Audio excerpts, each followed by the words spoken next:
أحدى أسهل الطرق لتجديد جواز السفر السوري هو أونلاين، ونزلت فيديو بالطرق التانية، بس اجتني كتير أسئلة على كيف أنت فينك تعمل هذا الشيء أونلاين وأنت وقاعد ببيتك. لهيك رح فوت على الموقع القنصلي الإلكتروني وخبركم بالخطوات كيف ممكن تجدد جوازك السفر. أول شيء فوتوا على الموقع القنصلي الإلكتروني هذا اللي فوق، أو اكتبوا الموقع القنصلي الإلكتروني على الجوجل وبيطلع لكم الموقع. هذا الموقع رح نفوت عليه وخبركم كيف ممكن تجدد جوازك السفر السوري أونلاين. خليكم معي. ندخل أول شيء على الموقع القنصلي الإلكتروني، نضغط على هي ونعمل تسجيل دخول. هون لازم انت تعمل حساب لحتى تعمل تسجيل دخول. كيف تعمل حساب؟ ليس لديك حساب، سجل من هنا.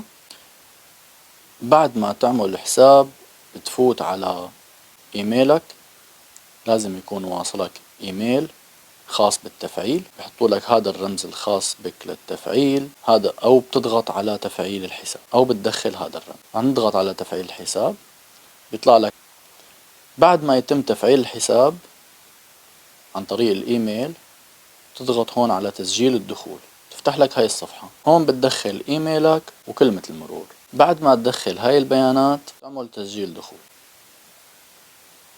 بهاي المرحلة بدك تفوت على الخيارات من هون على معاملاتي.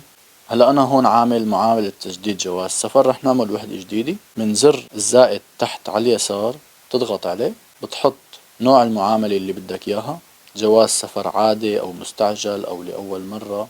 لنقول جواز سفر العادي.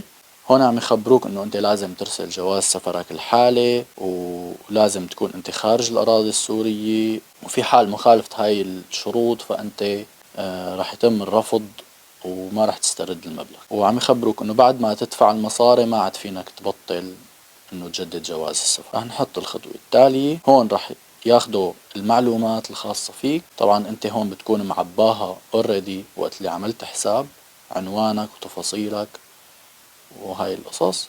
الخطوة التالية هون بيطلبوا معلومات اضافية من صلة القرابة.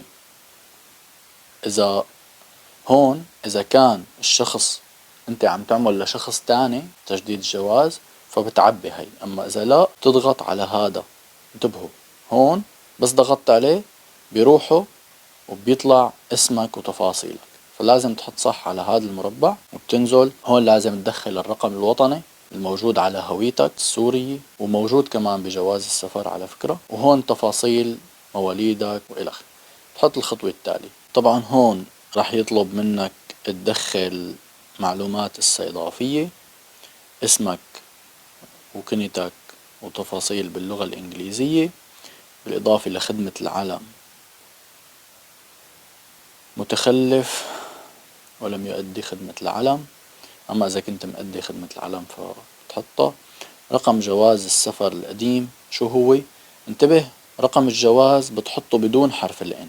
إذا حطيته مع حرف الإن فبيطلع لك جواز غلط، فلازم تحط رقم الجواز بدون حرف الإن الموجود برقم الجواز. رقم الجواز بتلاقيه بالصفحة الثانية، إذا كان جوازك جديد بالصفحة الأولى. تنزل لتحت تاريخ الانتهاء والإصدار، تحط حفظ ومتابعة. هيك أنت قدمت الطلب. هلأ لازم تفوت هاي المعاملة، هاي المعلومات، ترجع تشيكها مرة تانية وتحط تثبيت، تحط نعم. هون معلومات الدفع. المبلغ الواجب دفعه $393. فينك تدفع اونلاين، مثلا فينا نحط تنفيذ الدفع. هاي رقم معاملة، هاي اللي لازم تدفعه. تحط خيار الدفع، بحطوا لك هون معلومات، بتدخل معلومات الفيزا تبعك. طبعا هون اخدين انه بدك تدفع بالدرهم الاماراتي او بالدينار الاردني او تفاصيل تانية. طبعا انت الحساب تبعك اذا هو فيزا كارد، اذا معك كريدت كارد او فيزا كارد فانت فينك تدفع ولحق على البطاقة بتحول من عملة لعملة.